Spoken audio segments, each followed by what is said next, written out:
Hey, Xiomy here. So today I wanted to film Top 5 Wednesday, and Top 5 Wednesday was created by Lainey over on Ginger Reads Lainey, but now it's being hosted by Sam from Thoughts on Tomes. And I'm going to have everything linked down below just in case you're interested in checking it out. But today's topic for discussion is books for your Hogwarts house. Now, since I am a proud Gryffindor, I'm going to base these on being brave at heart, daring, nerve, and chivalry. Now, while these books don't encompass the entire feel of being a Gryffindor, certain characters that I'm going to mention to me have that feel of being a Gryffindor. So I might base this on the fact of these characters being Gryffindor, then more the books being a part of this house, because I don't think there's a book that can encompass the entire feel of being a Gryffindor, because there are so many characters that are being introduced in these books and they can fall under different houses, but they can have like that little feel to it or qualities of being a Gryffindor. But I'm going to center it around characters, and I hope that I do this right, because I recently just got into the Harry Potter vibe. I've only read the first and second book, and I'm currently reading the third one, and I am enjoying it so far. So without further ado, let's get into this discussion. The first book that I want to mention is The Reader by Tracy Chee. If you don't know anything about this book, this is a very interesting book to read. You have Sophia, which is your main character, and one day she is thrusted into this adventure. Her aunt has been kidnapped and she wants to go out and rescue her aunt because it is the only person that she has left alive that she loves. And she has this rectangular object, but she really doesn't know what it is until she travels a little more into her journey. She discovers that this rectangular object is her book, and there are some certain little details that have been like erased in her mind, and she little by little starts to pick up on these things that she has forgotten over a while. But it is a very interesting story because you go on an adventure with her. You do have pirates that are being introduced into this book, but they are side characters that are in one way or another meshed into the story, and it's just amazing the adventure that she goes into. Now, the reason I chose this book for being a Gryffindor is specifically because of Sophia, the main character.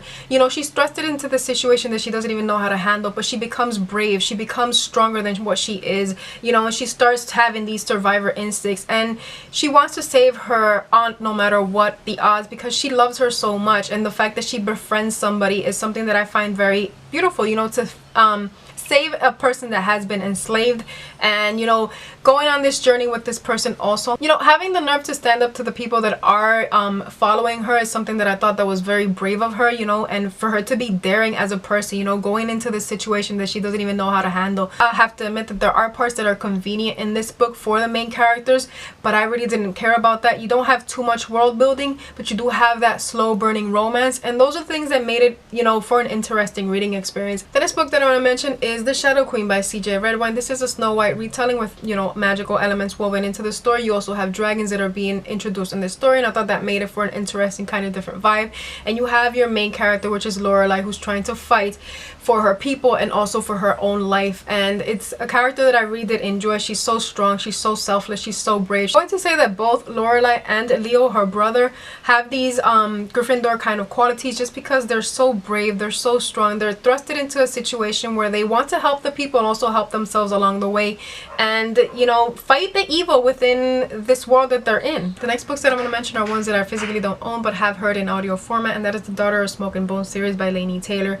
In these books you have Chimera and Seraph, which are basically going at it. There is a war between these two races and they want to basically annihilate one another. You have the Chimera, which are monsters, and you have the Seraph, which are angels. While this book, you know, does have Gryffindor quality to it, I also think that it has other kind of qualities of different houses to it, so that's why I'm not going to mention like the entire book per se, but there are a lot of elements of Gryffindor woven into these books. I love Akiva. Akiva is a seraph, but he is so strong, he is so brave. I saw him in such a different light. The fact that he wants to fight for something that people are not going to agree with him, especially in these siding armies. I love the fact that he remained true to himself, true to the situation, to the cause that he was fighting until the end. The next book that I want to mention is The Kiss of Deception by Mary E. Pearson. This book is such an amazing experience, even though you have an ordinary trope where you have a princess who escapes from her betrothed marriage, but on her journey that she goes into, she is shown so many things and she sees things in a different light. And even though she escaped being a princess, helping her people and being brave, and that notion,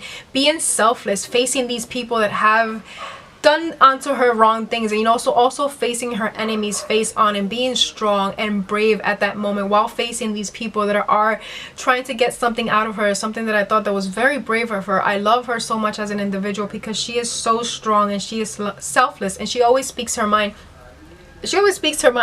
Well, I can't say that she does also have these Ravenclaw kind of qualities to her, But I'm still gonna say she's a Gryffindor just because of everything that she went through. And the final book that I mentioned is one that I recently just read and really fell in love with, and that is This Savage Song by Victoria Schwab. Now I'm not gonna mention that this entire book encompasses what is being a Gryffindor, but to me there is one specific character that has qualities of being a Gryffindor because of the choices that he makes and the decision that he chose in the end. And in this book you have a dystopian vibe to it. You have Verity, which is the land that they live in, and it has been divided in two, in the north and the south. In the north you have the Harker family, and you have Kate, which is your main character, and here she wants to be exactly like her father. She wants to be ruthless.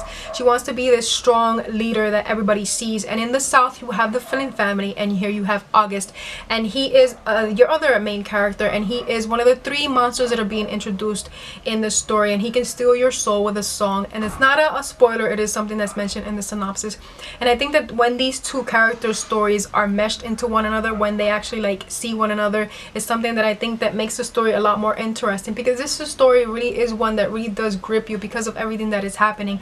And to me, August is the kind of character that has these Gryffindor qualities because he is a brave individual, and everything that he chose, the fact that he wanted to be more than himself, even though he is struggling with a lot of things, I'm not going to deny it. And I think that the things that he chose, you know, having to save his enemy no matter what, fighting with his enemy, is something that I thought that was something that was very brave of him, you know, and also daring of him. Well, these are all the characters that to me have a Gryffindor vibe to them. Like I said before, I wanted to choose more characters than actually books because I haven't read too many books that have that Gryffindor vibe, but I think these characters, to me at least, encompass what should be a Gryffindor or what can be a Gryffindor. But I hope I was right with these picks because that's how I feel about them, you know. But that's it for my video. I want to thank you for watching. I post every Wednesday and Saturday. My links will be down below, and until next time.